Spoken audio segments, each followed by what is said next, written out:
Good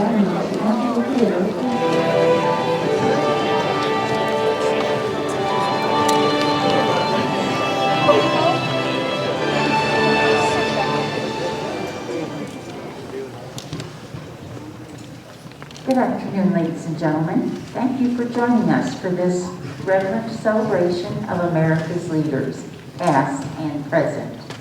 And now, the Walt Disney World Resort is proud to present the Hall of Presidents.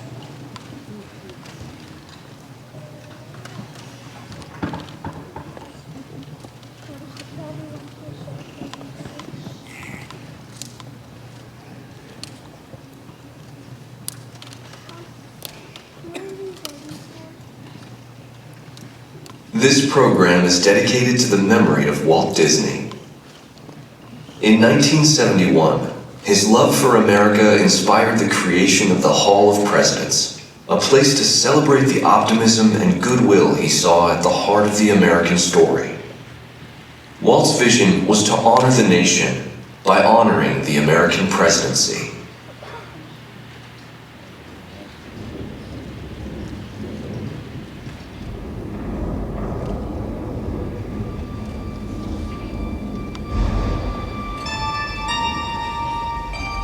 It is 1783, and the smoke is clearing in the wake of the Revolutionary War.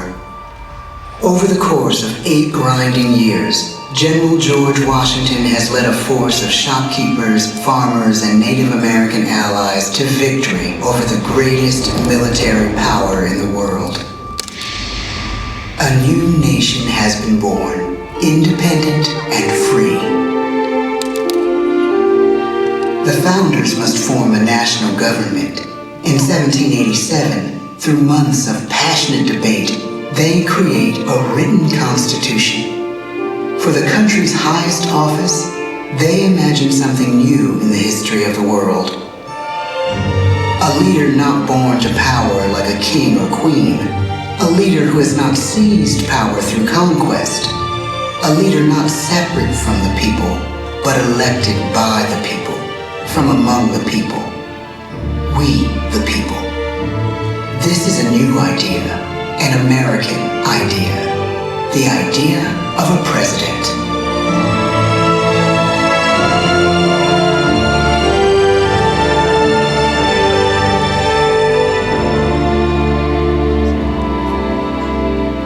The people don't know exactly what a president will be, but there is little doubt who it will be. George Washington's stature and bearing have marked him as a leader. His integrity has made him a great one.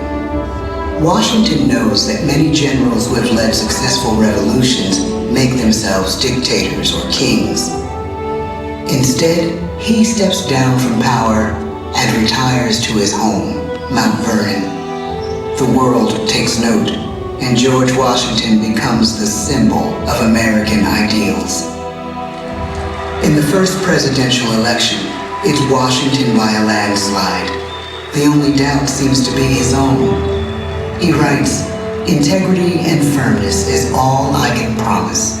Integrity and firmness is exactly what we need." Everything he does as president will set a model for his successors. His final act may be the most important of all.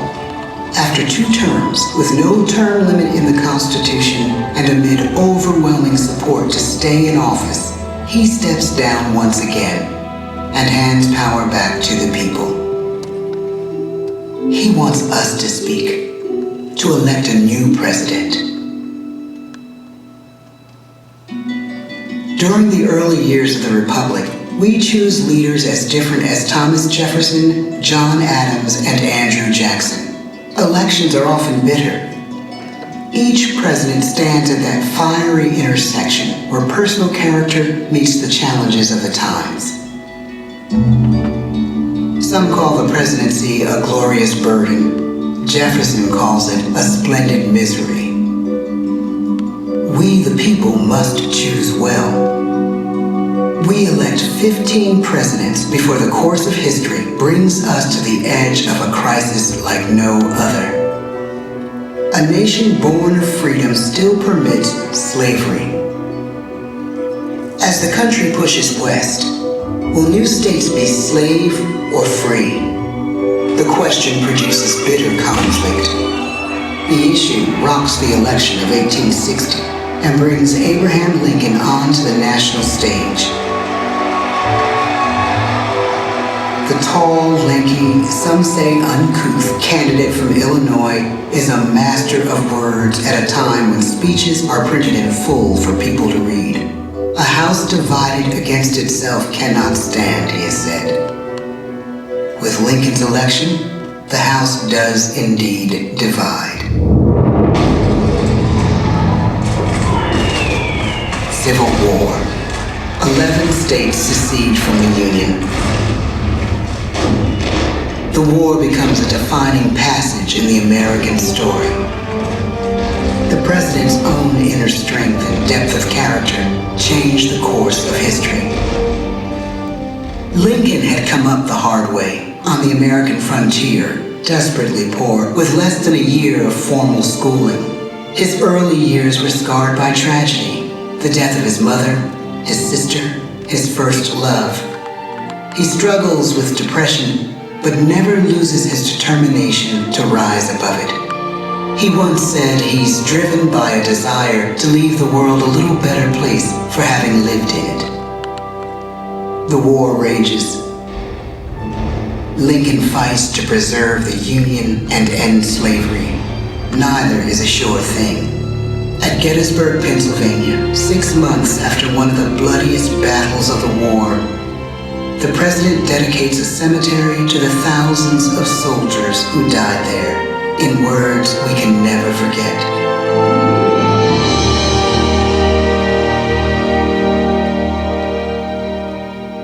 "47 years ago, our fathers brought forth on this continent a new nation, conceived in liberty and dedicated to the proposition that all men are created equal.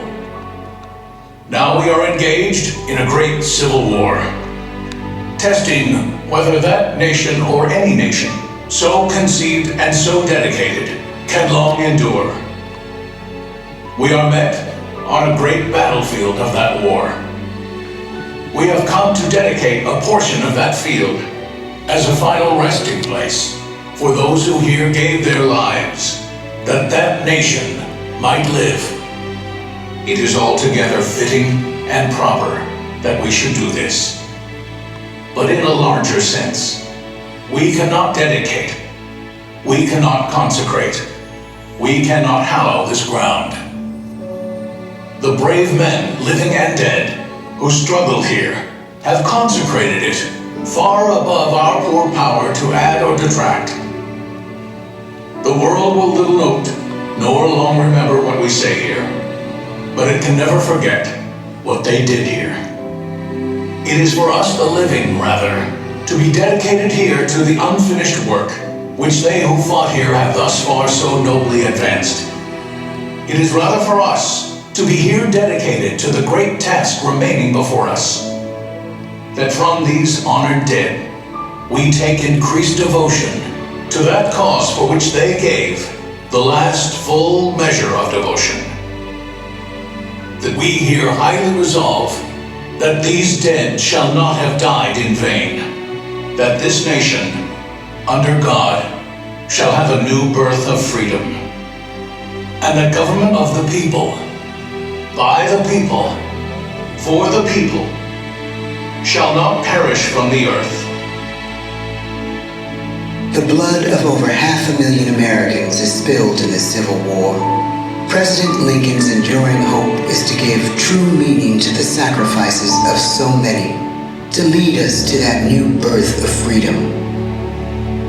With the end of the war and the end of slavery, a new birth truly begins. As we roll toward the 20th century, settlers roll west on wagon wheels and railroads connect the nation coast to coast. Millions of immigrants pour in from Europe and Asia. Population doubles. Our economy triples. Our standing among nations rises. We need presidents who can lead both at home and abroad. At the same time, a young Theodore Roosevelt is retreating from New York politics and personal tragedy. The death of his wife and his mother on the same day in the same house. In the Badlands of North Dakota, he rethinks his life and the life of his country. He returns stronger in body and spirit. His renewed energy is just what his country needs.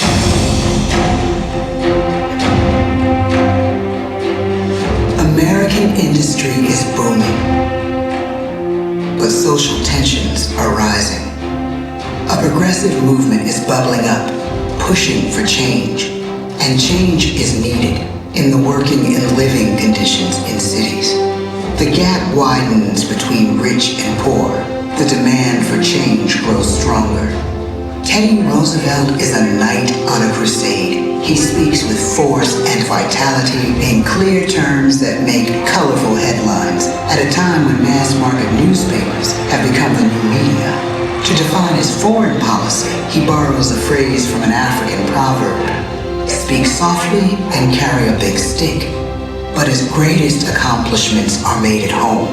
He breaks up giant monopolies, protects workers' rights, and calls for a square deal for all Americans, rich and poor, capitalist and wage earner.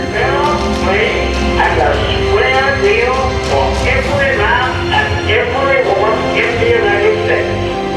He calls on America to be as great as the natural grandeur of its lands.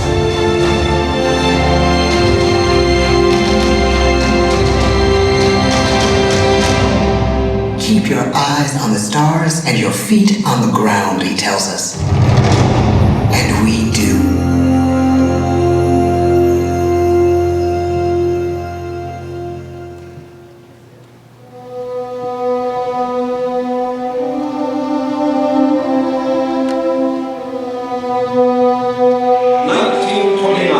The bottom fell out of the market. 12 million unemployed. The bread lines and the soup. The results of the 1932 election now appear. When we elect our 32nd president, it is the worst of times. The course of history and the course of one president's life again shape a turning point in our national destiny. Franklin D. Roosevelt, paralyzed by polio, knows how to restore the faith of a people paralyzed by the Great Depression. I believe in practical explanation and in practical quality. He has found the inner strength his countrymen now need. He speaks to us like a friend, a neighbor. His optimism is contagious, his voice perfect for the latest breakthrough medium, radio. He calls us to believe we have nothing to fear but fear itself. And we do believe. Tonight's attacks on England are perhaps the most widespread of the war in the course of the day. But an even greater challenge dominates his final years in office. The Second World War.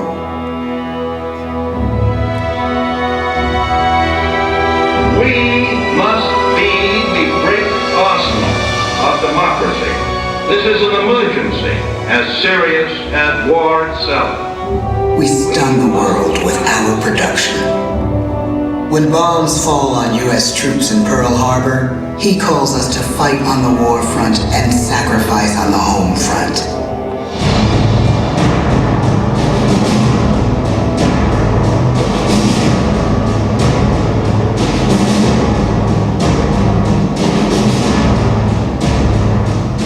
The harder the sacrifice, the more glorious the triumph. So spoke America in the year 1776. So speak Americans today. The world changes. The country changes. And yet, in one sense, what we need most from our presidents has never changed. A guiding vision that calls forth the best that America can be. Will outer space be developed for the benefit of all mankind? Or will it become another focus for the arms race? The choice is urgent, and it is ours to make. Ask not what your country can do for you, ask what you can do for your country. But really, it's all of us who must overcome the crippling legacy of bigotry and injustice. And we shall overcome. One of the agreements that President Sadat and Prime Minister Begin are signing tonight is entitled A Framework for Peace in the Middle East. Mr. Gorbachev, tear down this wall.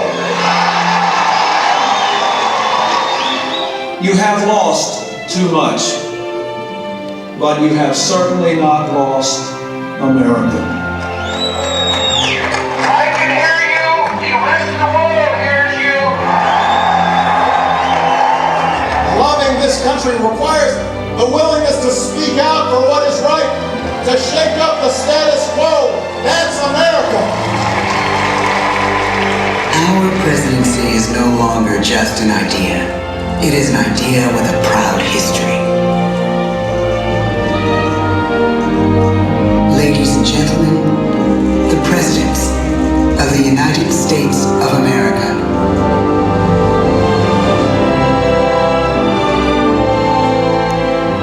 George Washington, John Adams, Thomas Jefferson, James Madison, James Monroe, John Quincy Adams, Andrew Jackson,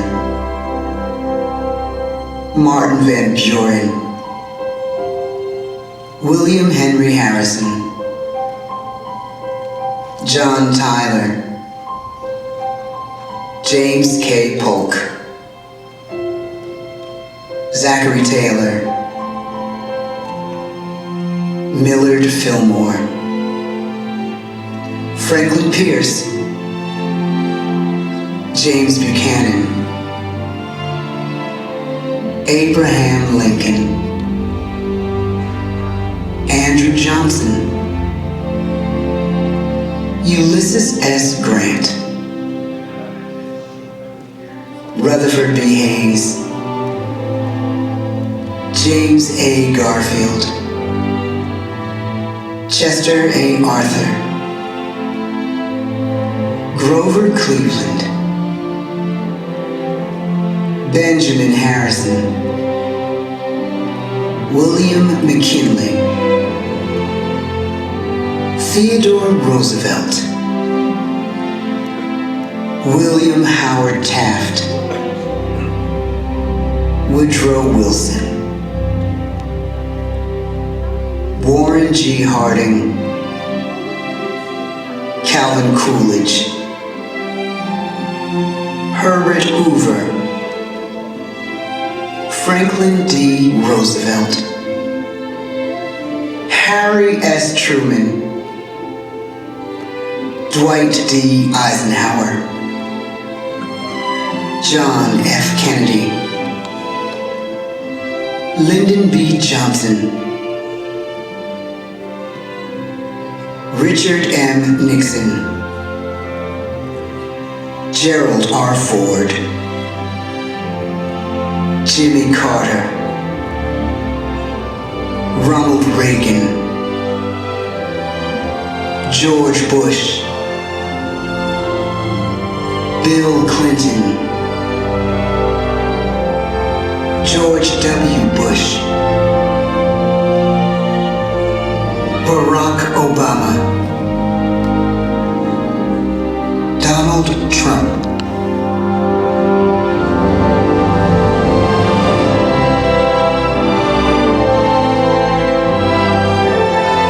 And now we come to the present. Once again, we place our trust in the idea of a president, as we have from the beginning. My fellow citizens, no event could have filled me with greater anxieties than that notification on the 14th day of April, 1789, that you had selected me to lead our nation. but it was with the confidence of my fellow citizens that I took an oath. 35 simple words that have been repeated by every American president throughout history. I, Joseph Robinette Biden Jr., do solemnly swear that I will faithfully execute the office of President of the United States, and I will, to the best of my ability, preserve, protect, and defend the Constitution of the United States. So help me God. The presidency of the United States is a role unique in the world, an office entrusted to each president by us, we the people.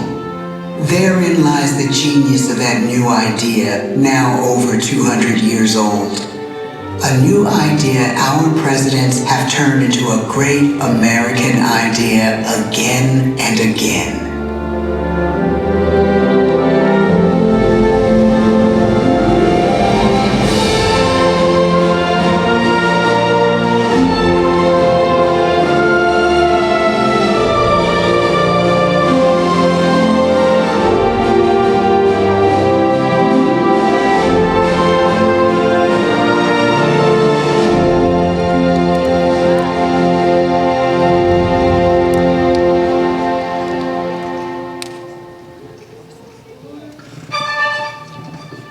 Thank you very much, ladies and gentlemen. This concludes our presentation. At this time, please gather all your personal belongings and exit to the doors on your far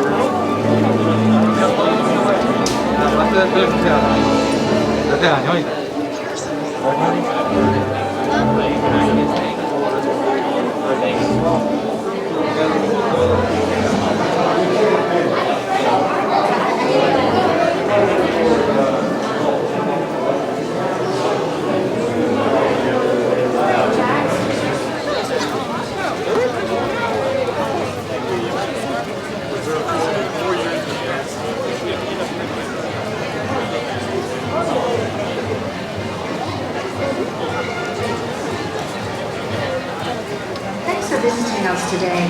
For the safety and health of everyone, masks, fully covering your mouth and nose are required at indoors and at attractions. Wash your hands often and cover your mouth and nose before sneezing. Thank you.